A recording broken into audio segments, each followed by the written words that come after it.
Há uma promessa de Deus sobre essa igreja, que há um tempo novo surgindo. Você crê nisso?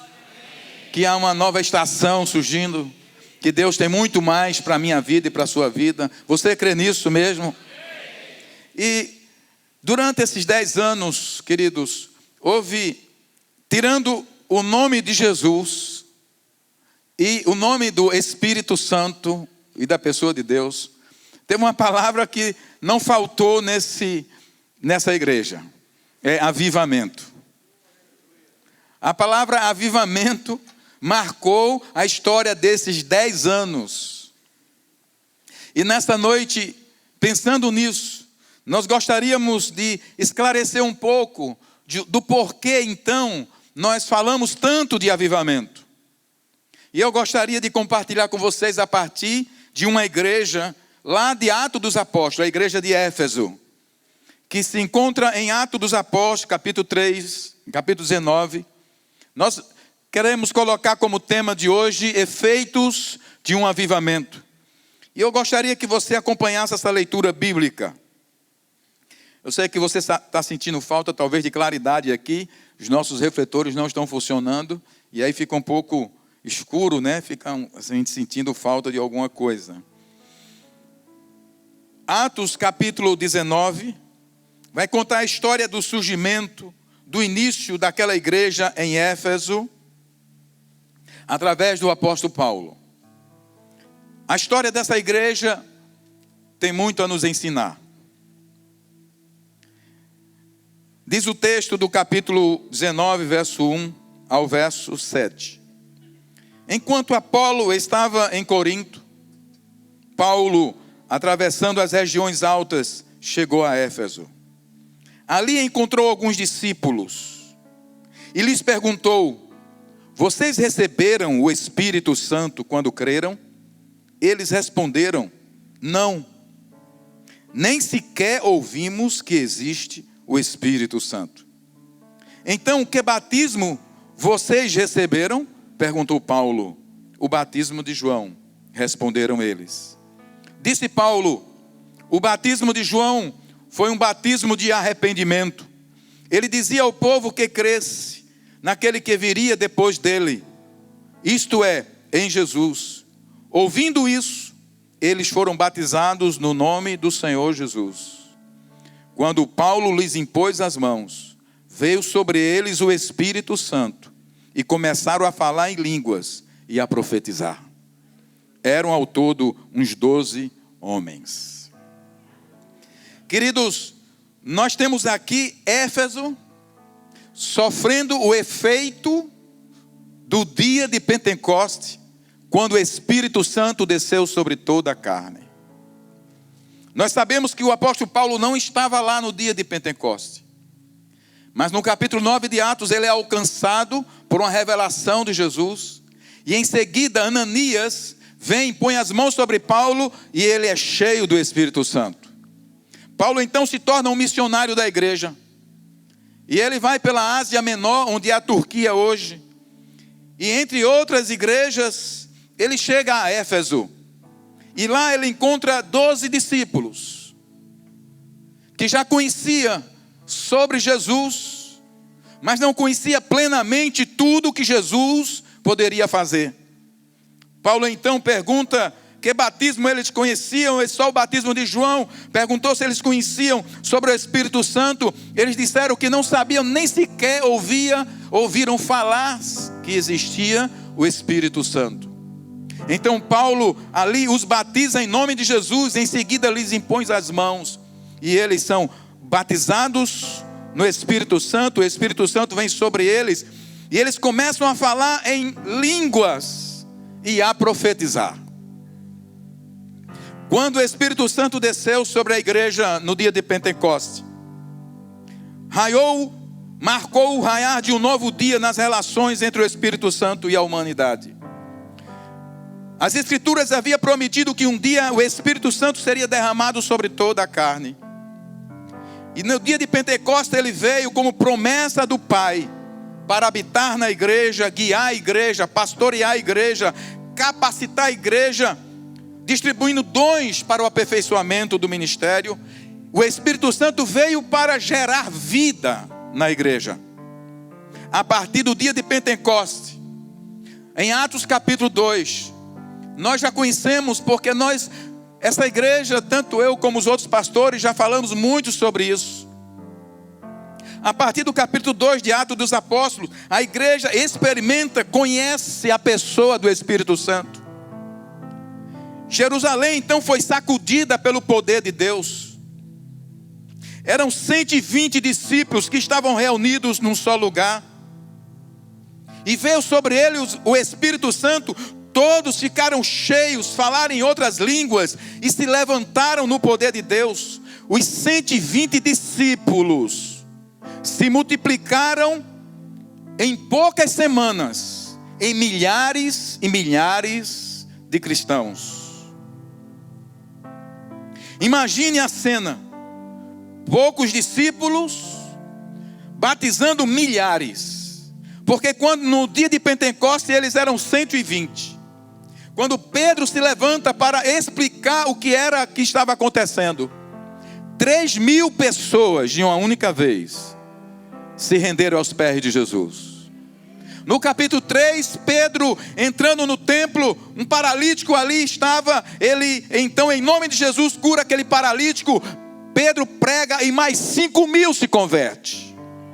120 batizando 8.000 em poucas semanas. Nós queremos trazer isso novamente à memória, para mostrar que uma obra de avivamento é uma obra extraordinária da parte de Deus no meio do seu povo. Aqueles poucos discípulos estavam batizando milhares, e por sua vez esses milhares estavam sendo batizados no Espírito Santo. Esses milhares estavam falando em línguas, profetizando e evangelizando os moradores de Jerusalém, com sinais, com curas, milagres e maravilhas. Diga comigo, uma revolução. Uma revolução, irmãos. Porque o dia de Pentecostes, quando veio e o Espírito desceu sobre 120, todos falaram em línguas das maravilhas de Deus. 3.000 se converteram. E naquele tempo eram se convertendo como em Éfeso, e em seguida já recebia o Espírito Santo. Imagina, pastor Uchoa, 3.000 falando em línguas, profetizando, impondo a mão sobre os enfermos, e esses sendo curados.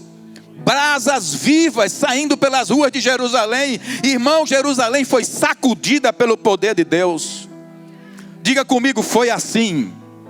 Mais forte, diga, foi assim que a igreja começou. Aqueles irmãos novos, deles surgiram lideranças poderosas que sacudiram a Judéia antiga, Samaria, e se espalharam por todas as partes, pessoas cheias do poder de Deus. Este é conhecido como o primeiro avivamento na história da igreja, porque a igreja começou avivada. Diga comigo, a igreja começou avivada.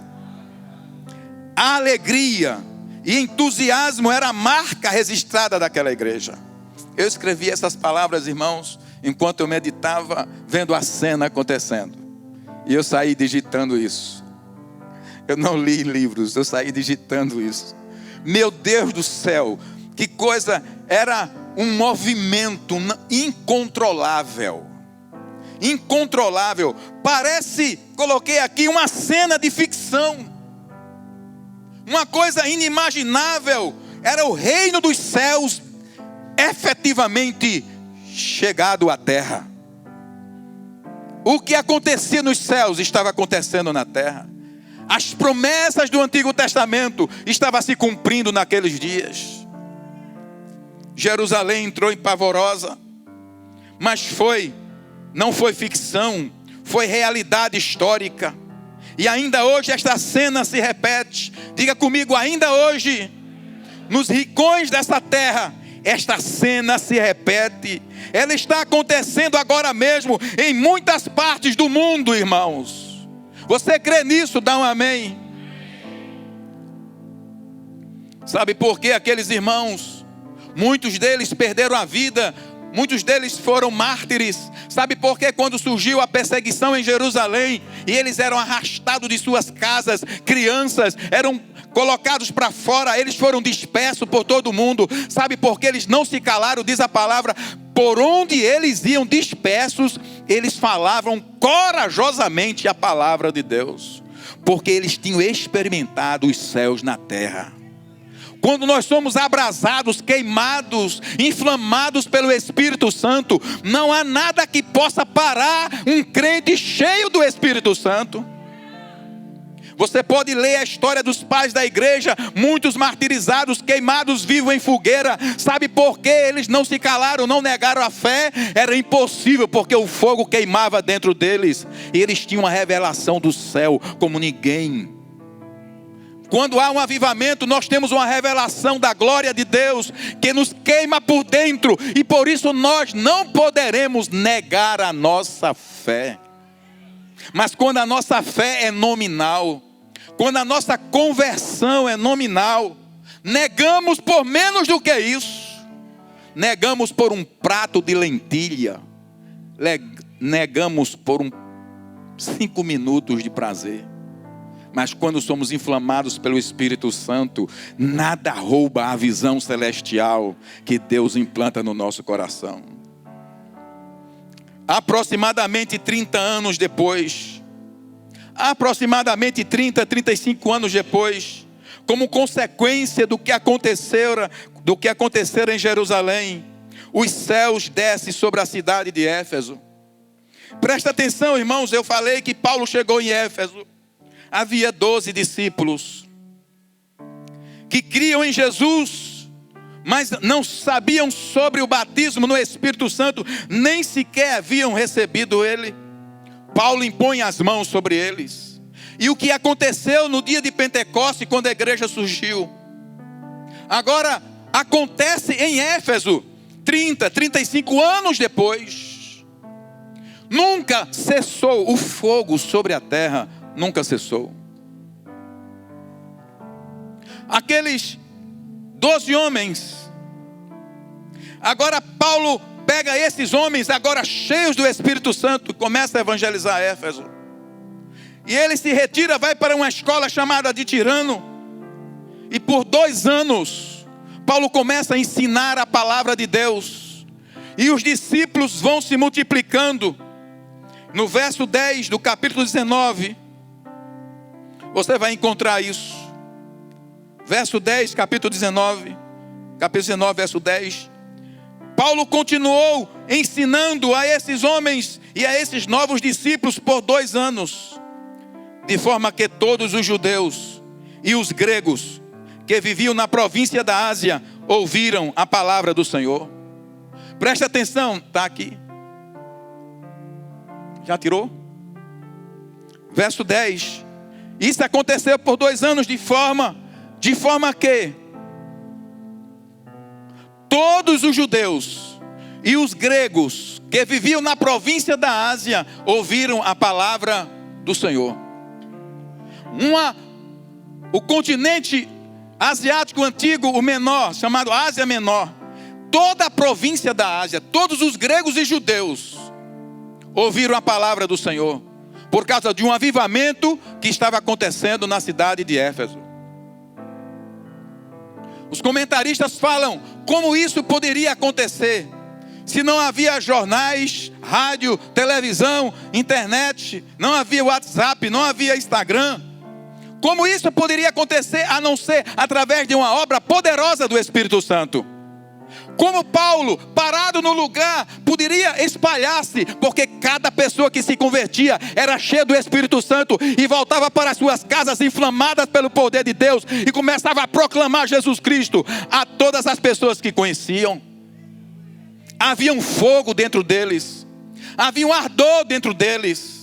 É por isso que nós não podemos deixar de falar nesta igreja, nesses 10 anos, sobre batismo com o Espírito Santo, que é o batismo de fogo, para que a gente se mova e saia do nosso lugar, da nossa zona de conforto, e a gente seja cheio do poder de Deus, e tenha coragem e intrepidez de falar de Jesus Cristo a todas as pessoas que passam no nosso caminho. Lá em Éfeso, eles ouviram a palavra, mas não estava completo.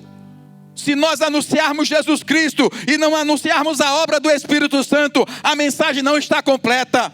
Porque é o Espírito Santo quem convence o homem do pecado, da justiça e do juízo. E o Espírito Santo não é uma influência, não é uma força, não é água, não é vento. Isso são símbolos dele. Ele é o próprio Deus que veio habitar no meio da igreja.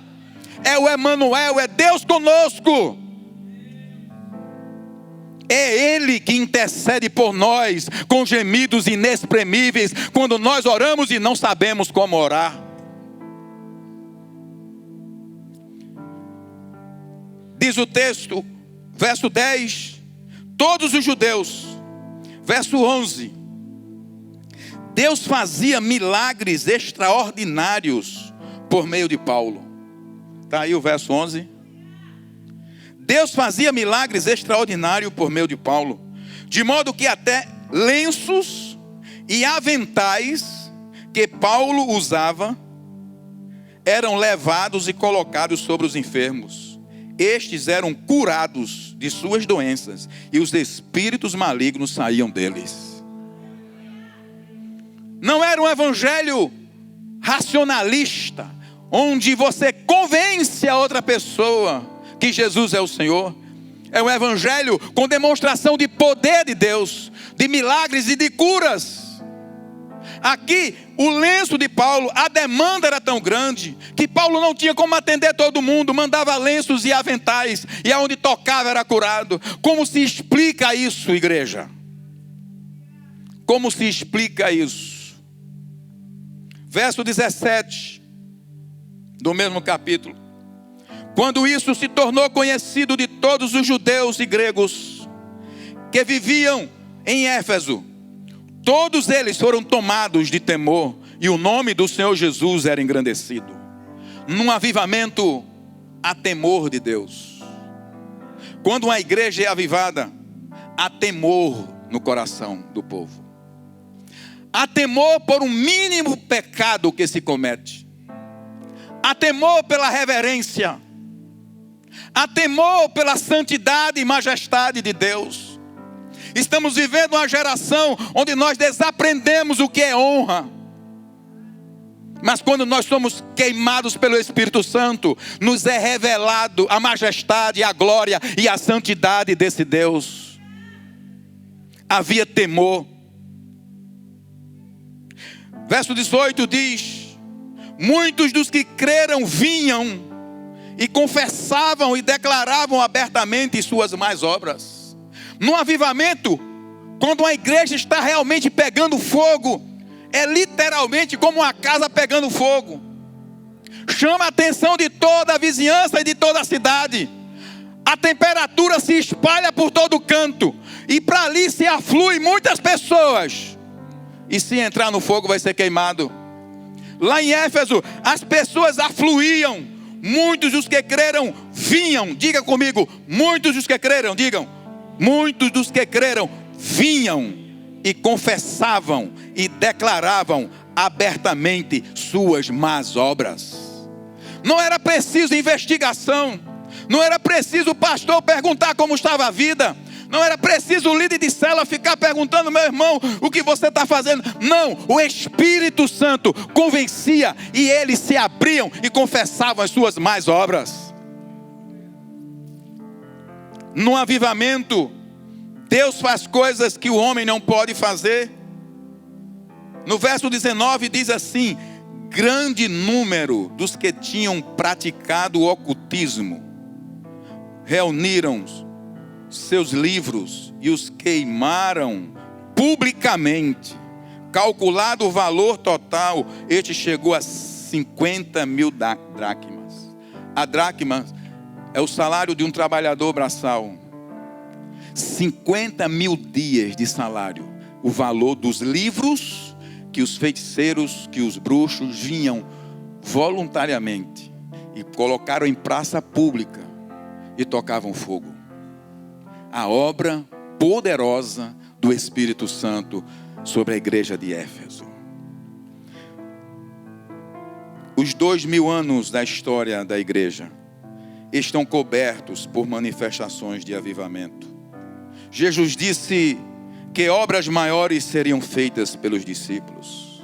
Sinais, maravilhas, milagres, curas têm sido realizados por homens e mulheres de Deus ao longo dessa história. Você sabia que ao longo desses 2000 anos, quantos mortos Jesus ressuscitou? Pode dizer, irmãos, que nós somos, que são registrados 2 mortos, filho da viúva e Lázaro.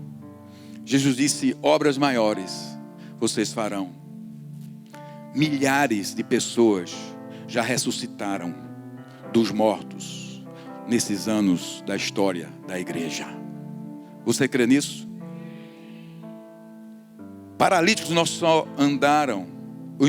andam, como pernas, braços são gerados, são criados pelo poder de Deus manifesto no meio da igreja. Você crê nisso? Em Timor-Leste, no ano de 1965, uma jovem estava pregando o evangelho. Em Timor-Leste, uma jovem estava pregando o evangelho e ela pregou por 5 horas.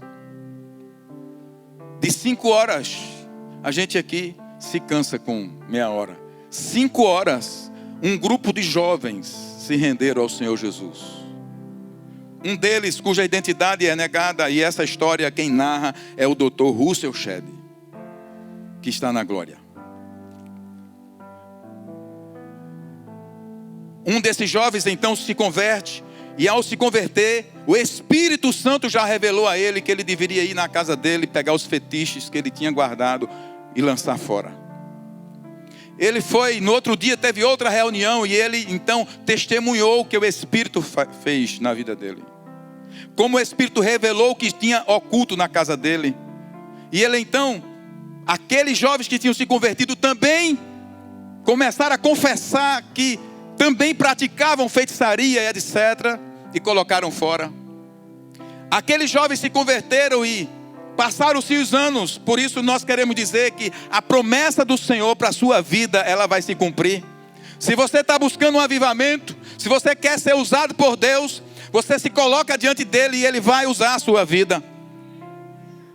Esse jovem, na década de 80, agora como pastor, e um grupo de jovens que havia se convertido, decide fazer uma campanha de jejum e oração e sair por todo o país. Quem sabe naquela década de 80, de 70, Timor-Leste passou por uma grande turbulência política, perseguição às igrejas.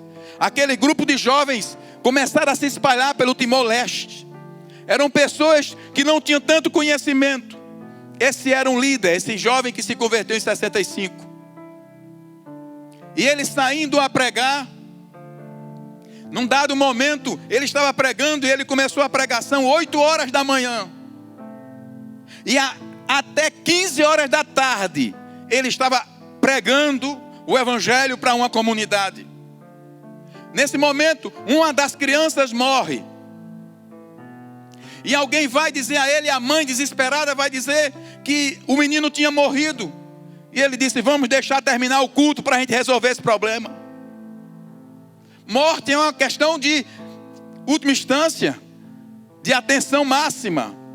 Terminou aquela reunião, aquele jovem, agora não jovem, mas aquele homem que havia sido chamado pelo Senhor, foi, se deitou sobre a criança, orou a Deus, soprou na boca dele e o menino voltou a viver. Registrado, irmãos, por Russell Shedd nos livros de história da igreja. Naquele mesmo tempo tinha uma das missionárias que era analfabeta, a irmã Ana, conhecida como irmã Ana. E eu lembro da minha mãe, que também foi analfabeta e ganhou tanta gente para Jesus. Porque você não precisa ser culto. Deus não se impressiona com o que você tem. Ele se impressiona com o coração quebrado, quebrantado na presença dele. A irmã Ana não sabia ler, mas Deus deu a ela 5 cânticos, 5 melodias. Diz que quando a irmã Ana cantava, as pessoas se quebrantavam e se rendiam ao Senhor Jesus Cristo. A irmã Ana era tão cheia do poder de Deus lá no Timor-Leste. Eu estou falando agora da década de 80. Que Deus deu a ela o dom de cura de cegos. E na sua história, 9 cegos voltaram a ver pelas mãos que Deus utilizou da irmã Ana. Porque eu estou relatando isso para essa igreja? Porque eu quero dizer que tem muito mais de Deus para nós. E nós temos uma decisão a tomar. Nós nos acomodamos, nos esfriamos e ficamos confortavelmente olhando somente o nosso mundinho, ou a gente se aventura a buscar mais de Deus. Em 1981, eu era seminarista lá em São Paulo.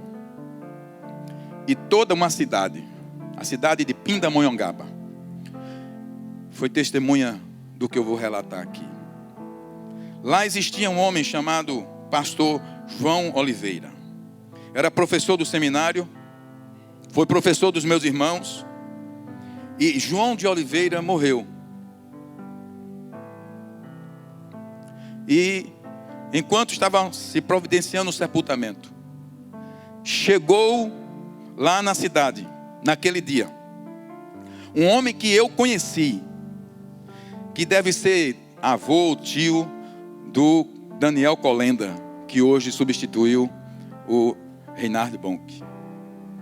J.P. Colenda, eu tive o privilégio de ouvi-lo pregar.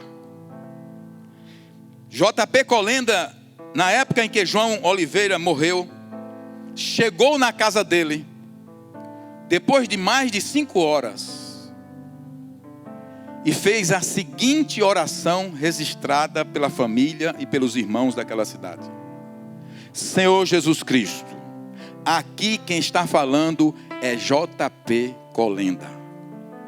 Devolva a vida de João de Oliveira. João de Oliveira contou isso para todos os meus irmãos, para todos os seminaristas, durante toda a sua vida, que ele viveu o restante dos dias, dizendo que na hora que ele estava sendo recebido nos céus, veio uma contraordem para ele voltar, porque um homem na terra clamou aos céus. Queridos, mortos voltam a viver.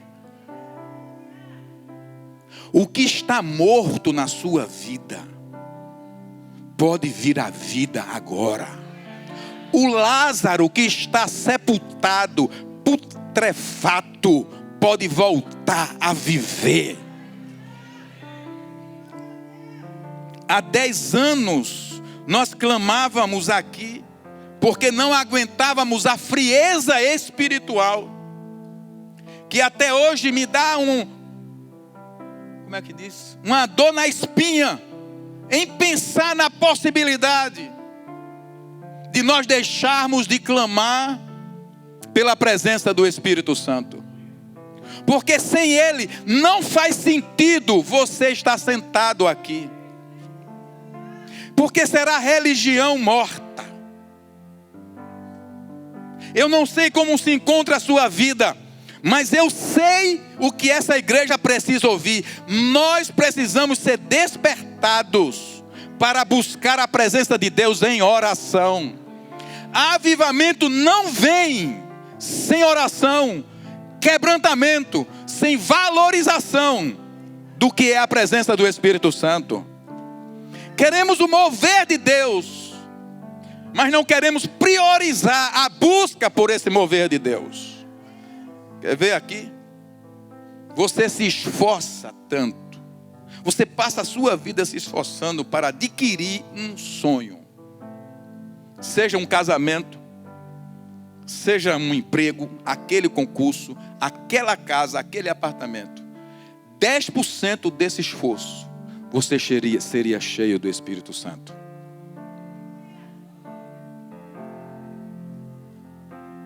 %10 desse esforço. Você estuda tantas horas por dia e lê 2 minutos de Bíblia, que é a revelação de Deus aos nossos corações. Deus tem mostrado a essa igreja sinais, mas nós precisamos nos humilhar e buscar a presença de Deus. Você sabe quando a igreja está avivada? Pelo culto de oração.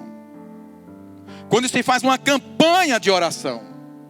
Em todos os avivamentos que houve, o povo afluía para as reuniões de oração. E não há tempo, no avivamento não há ordem de começo e término de culto. As coisas acontecem sem interrupção. Nos primeiros dias de avivamento, a história conta isso, irmãos. Em todos os lugares que houve avivamento, as reuniões não tinham tempo de terminar. Os irmãos entravam, saíam, iam trabalhar, outros vinham e se revezavam em cultos de oração, porque enquanto oravam as manifestações aconteciam. Domingo nós tivemos aqui uma demonstração de como Deus usa um homem de Deus com palavras proféticas. Mas o mesmo público que estava aqui recebendo não estava aqui na quarta-feira para orar. Porque mais do que uma cura, avivamento é vida em Deus. É uma vida de relacionamento com o Senhor, de paixão por Deus. Ele nos toma a nossa atenção. Mesmo que você tenha seus sonhos, seus projetos que são lícitos, nada rouba o desejo ardente de você conhecer a Deus e andar com Deus. Já contei várias vezes essa história, também registrada por Dr. Russell Shedd. África do Sul, 1966. O avivamento entre os Zulus, a tribo dos Zulus. Pastor Erlon. Esse pastor dessa pequena igreja conta a história registrada por Dr. Russell Shedd, que sua igreja foi desafiada a expulsar um demônio de uma menina que estava possessa, e que era tão violento esse demônio que a mãe amarrara com arame essa menina, para ela não sair de casa, não machucar os outros e não se machucar. Aquela igreja, a pequena igreja dos Zulus, o pastor Erlon Steven, oraram por 3 semanas, dia e noite. Nada aconteceu. Conta a história que o pastor ficou desesperado, mas não era apenas a impossibilidade de expulsar o demônio que incomodava o pastor. Mas ele sabia, como pastor, que a igreja tinha um outro problema. Era o mundanismo no meio da igreja. No domingo a igreja cheia ia até conversões, porém a prática diária atestava uma vida longe de Deus. Discórdias, mentiras, pornografia, ausência do fruto do Espírito. Certo domingo, pastor Erlon estava pregando sobre a igreja primitiva, alegando o seguinte no seu sermão. Ele estava dizendo o que a igreja primitiva tinha e que a igreja agora não tinha mais. Falava ele no seu sermão. Perdeu-se em algum lugar ao longo do caminho. No seu sermão, o pastor Erlon falou o que a igreja tinha e a igreja primitiva não tinha. Então ele falou do dinheiro que a igreja tinha e que a igreja primitiva não tinha.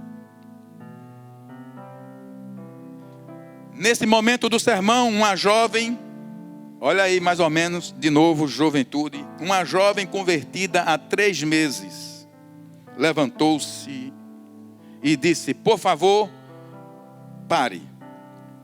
Ela estava Ele estava no meio do sermão e a menina se levantou com lágrimas na face. Estava com a face ansiosa e ela chorava. E ela pediu para orar. Pediu permissão ao pastor para orar. Ele hesitou um pouco, mas concordou. E então, com lágrimas nos olhos, ela fez uma oração simples, que ficou registrado da seguinte forma, transcrito: ó Deus, nós estamos ouvindo como era a igreja primitiva. Será que não podes descer para estar entre nós, como fizeste há 2000 anos atrás? Será que a igreja hoje não poderia ser a mesma que foi em Jerusalém? Ó Deus, opera de tal forma que teus filhos, a igreja de hoje, se torne como a igreja primitiva. Será que o Senhor não pode fazer isso outra vez? Aviva a tua obra, ó Senhor. Será que os crentes não podem ser de novo como os cristãos primitivos? Terminou aquele culto e conta a narração do Dr. Russell Shedd. Depois de 1 semana e meia, o espírito do avivamento desceu sobre aquela pequena igreja entre os Zulus. Deus ouvira o coração daquele pastor, ouvira a oração daquela nova convertida. E a obra começou no coração do próprio pastor. Porque começa na liderança. Essa história eu conheço, irmãos, há mais de 25 anos. E isso fala ao meu coração. A primeira coisa que o Espírito Santo fez foi falar para o pastor. O pastor teve uma visão do seu coração partido, quando o Espírito revelou que sua preocupação no ministério não tinha sido o que Deus pensava dele, mas o que os homens pensavam.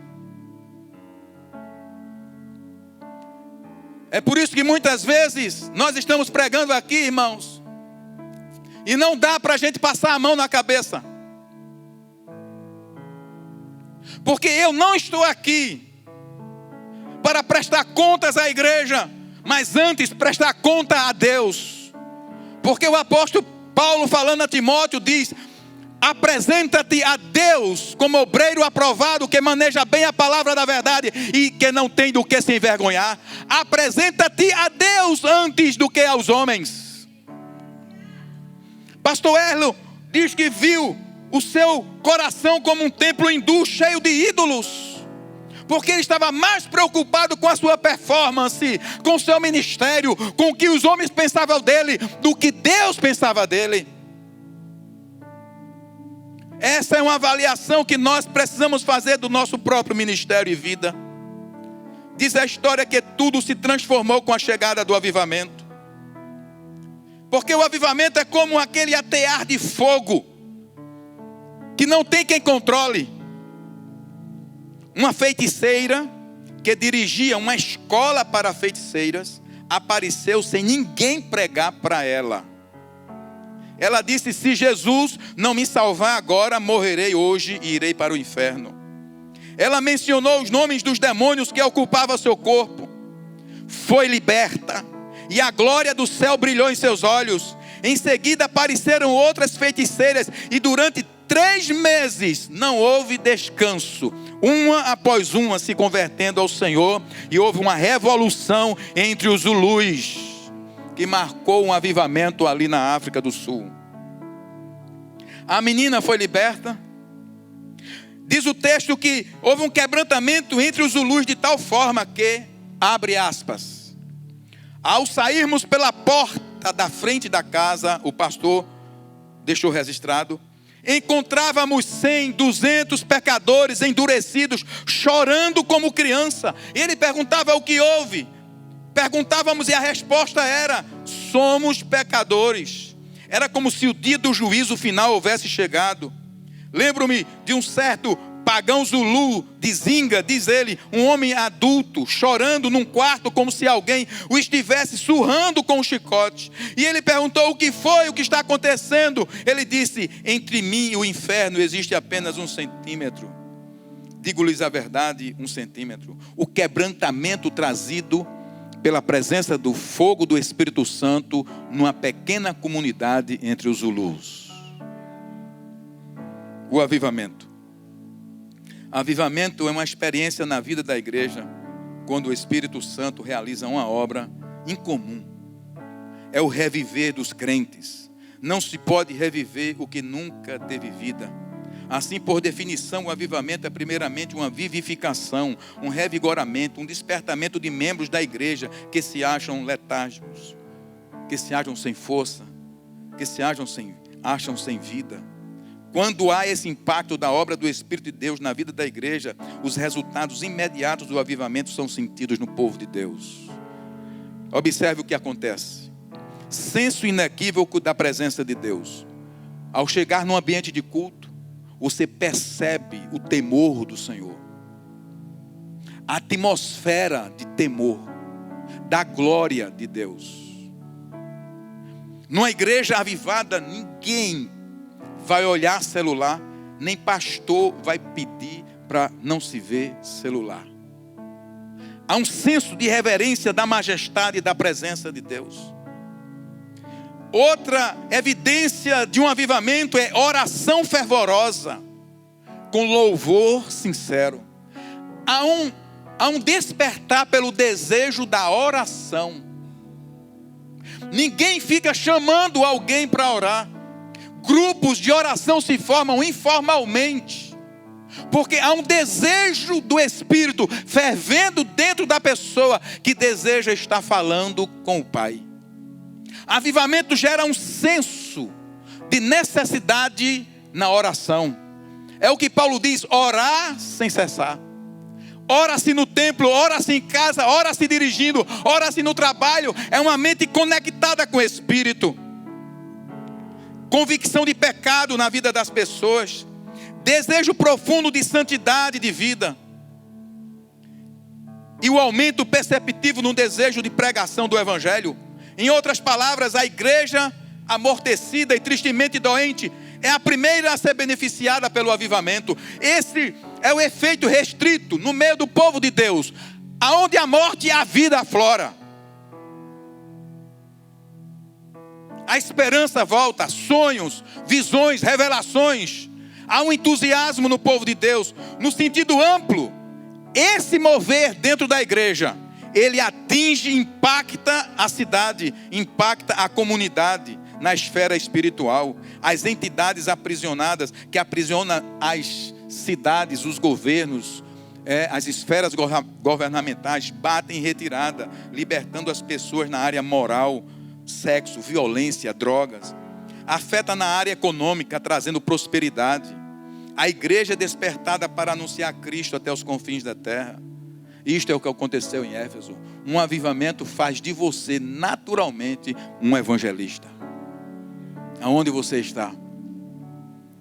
Sabe por quê, irmãos? Nós estamos falando sobre isso. Porque nós precisamos de manter o foco.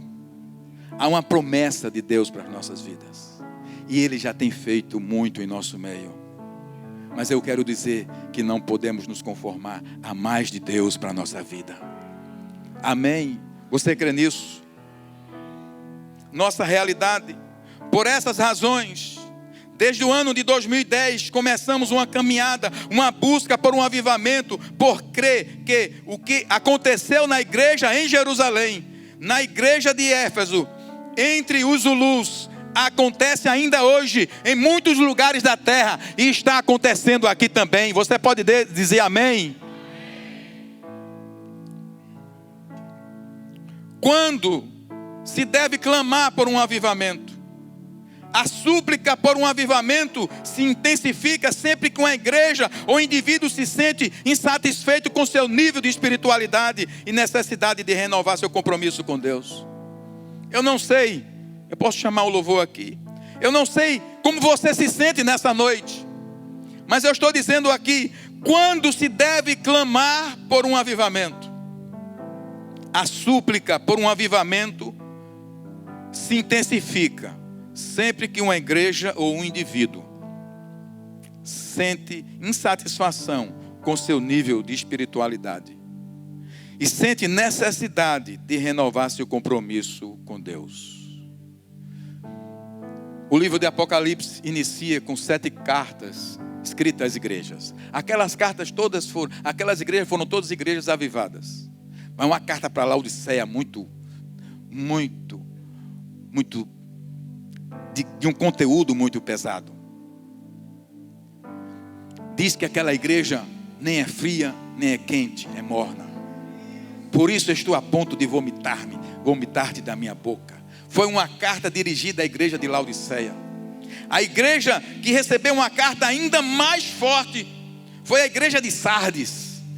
Isso são cidades. E essas igrejas aconteceram, essas cartas foram reais. Deus mandou através do seu anjo entregar essas cartas, João, a cada pastor da igreja. A igreja de Sardes recebeu uma mensagem muito difícil de se ouvir. Você tem fama de estar vivo, mas está morto.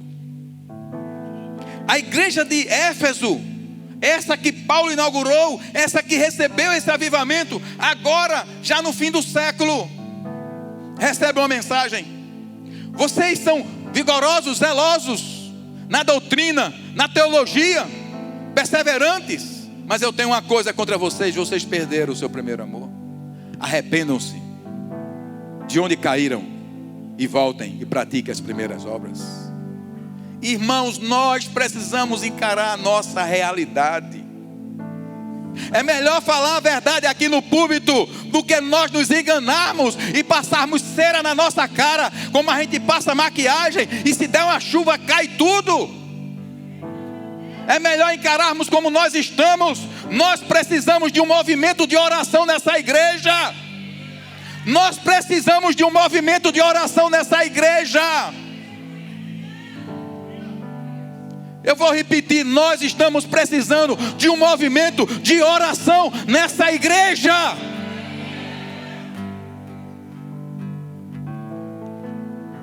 Quanto tempo você gasta de oração por dia?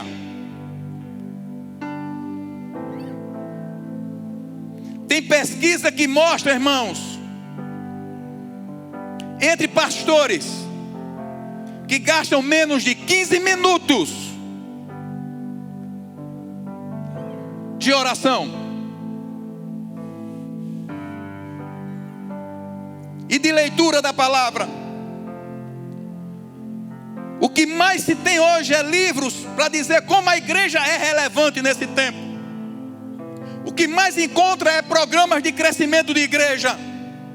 Eu quero dizer que nessa palavra aqui, todo o crescimento vindo do céu foi através de um avivamento, onde o Espírito Santo tem liberdade e onde ele convence o homem do pecado, da justiça e do juízo.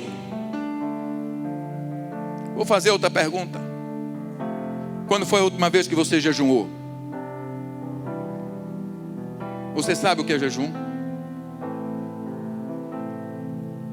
Você sabe que jejum é uma porta poderosa, que quando você está jejuando, os demônios não suportam, que ele faz romper cadeias.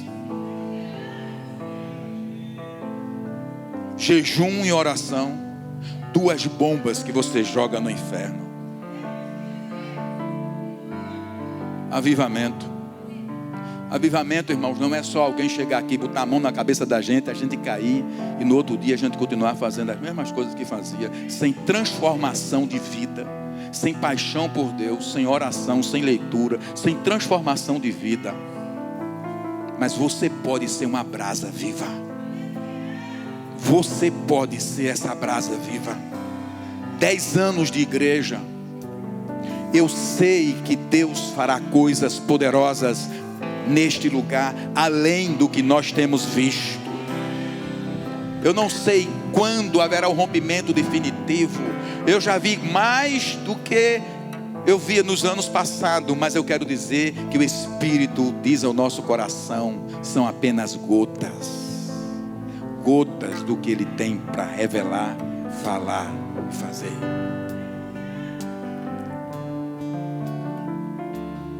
Estamos completando 10 anos de igreja organizada. E o nosso clamor permanece o mesmo do profeta Abacuque. Capítulo 3, verso 2. E ouvi, Senhor, a tua fama e temi. Aviva, ó Senhor, a tua obra no meio dos anos. Faze que ela seja conhecida no meio dos anos. Na tua ira, lembra-te da misericórdia. E para que isso? O próprio profeta responde no capítulo 2, verso 14: para que a terra se encha do conhecimento da glória do Senhor, como as águas cobrem o mar. Você pode ficar de pé nessa noite.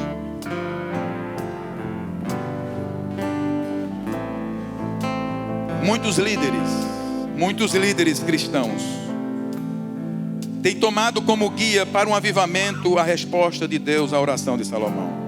Coloque aí, por favor, 2 Crônicas 7, 14,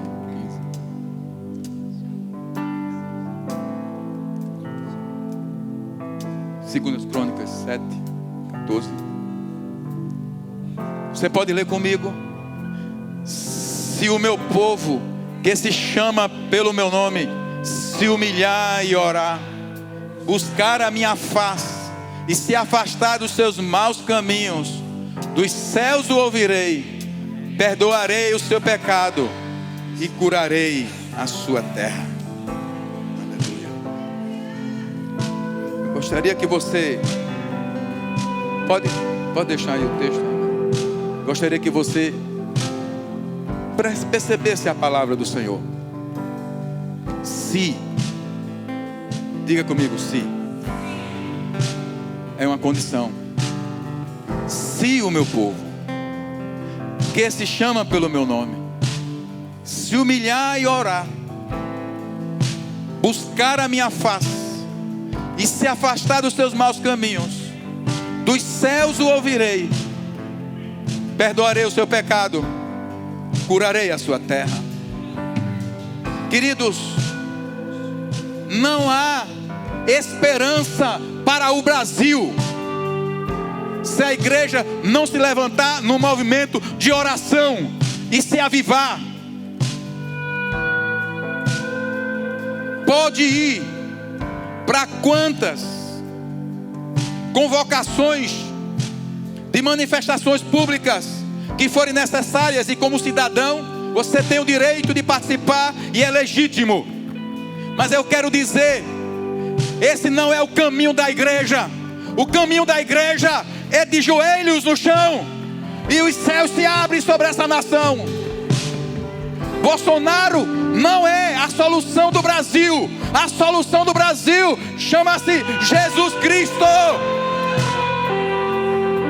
O que a igreja precisa é de um movimento de oração pela nação, pelo governante máximo dessa nação, por Jair Bolsonaro, sim, pelos nossos governadores estaduais, sim, nossas cidades, prefeitos, sim, mas a igreja ganha a sua nação de joelhos no chão. Todos os avivamentos salvaram países inteiros de guerras, cidades. Poderia fazer uma relação aqui enorme. Já passamos aqui há uns anos atrás vários. O que aconteceu? Como Deus muda a realidade de uma nação, de uma cidade, quando a igreja descobre o poder que há em suas mãos, o poder da oração. Nós precisamos nos levantar e clamar por Cabedelo, clamar pelo Brasil, clamar por nossa nação. Mas precisamos primeiro estar queimando por dentro. Primeiro precisamos queimar por dentro. Porque começa nas nossas casas. Sabe, queridos, eu vou pedir que coloque aí o Salmo 85, verso 6.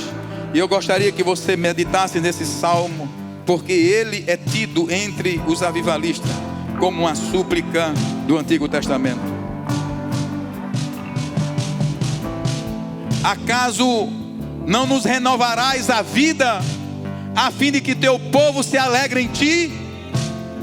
Isso é um clamor, é considerado por todos os livros de avivamento como um clamor do salmista.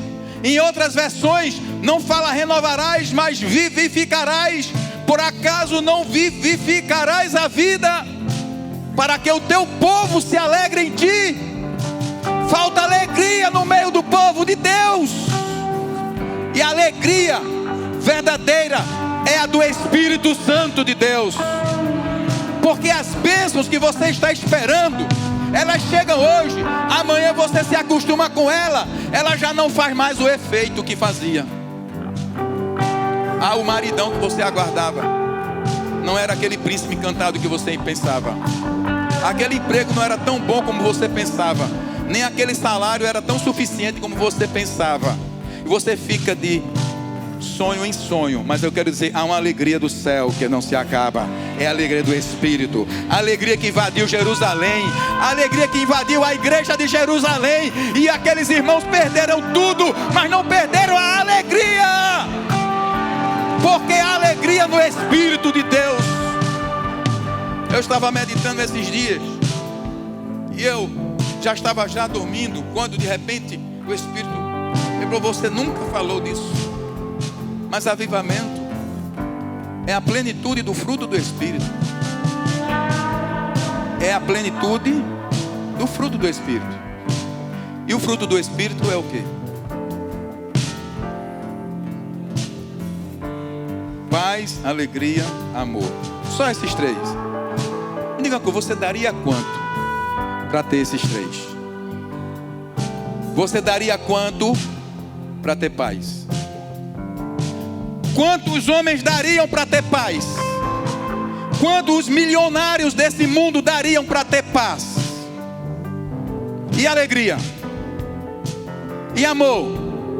E isso está de graça para você e para mim. Isso a gente encontra no lugar secreto. Nós vamos cantar agora. Eu não sei se você sente uma necessidade de renovação. Se você sente essa necessidade de ser tocado pelo Espírito Santo. De repente, de você ser cheio do Espírito. Você diz, talvez você nunca tenha sentido essa alegria, esse gozo, esse batismo no Espírito, esse batismo de fogo. Você já é muito tempo da igreja, mas na verdade você nunca sentiu esse fogo queimando. Porque ele queima, irmãos. Porque ele tanto queima para trazer alegria, como para purificar. Talvez você já sentiu, mas não sente mais. Irmãos, eu me lembro de uma época em que eu esfriei. E eu duvidei dos dons de línguas e dos dons do Espírito. E quanto mais eu duvidava e racionalizava, mais o meu coração definhava, a minha alma definhava. E eu ia descendo a sepultura ainda vivo, até que Ele veio ao meu encontro quando eu clamei: tenha misericórdia de mim, Senhor, perdoe a minha incredulidade. Talvez você seja incrédulo quanto aos dons, quanto ao Espírito Santo, quanto à manifestação do poder de Deus na tua vida. Eu quero dizer que Pedro registrou isso, falou isso. A promessa do Espírito Santo é para você, para os seus filhos e para todos quantos Deus chamar. Enquanto nós cantamos essa canção, deixe o fogo queimar dentro de você. Você precisa pedir a Deus para que o Espírito Santo queime seu coração, queime a religiosidade. O que eu mais tenho orado nesses dias é pedido perdão ao Senhor pela minha religiosidade, incredulidade, pelos bloqueios teológicos. Eu tenho pedido perdão a Deus, porque eu quero conhecê-lo face a face. Face a face, face a face. Enquanto nós cantamos, se você sentir vontade de vir aqui à frente, vem aqui à frente. Vamos orar, vamos clamar, nós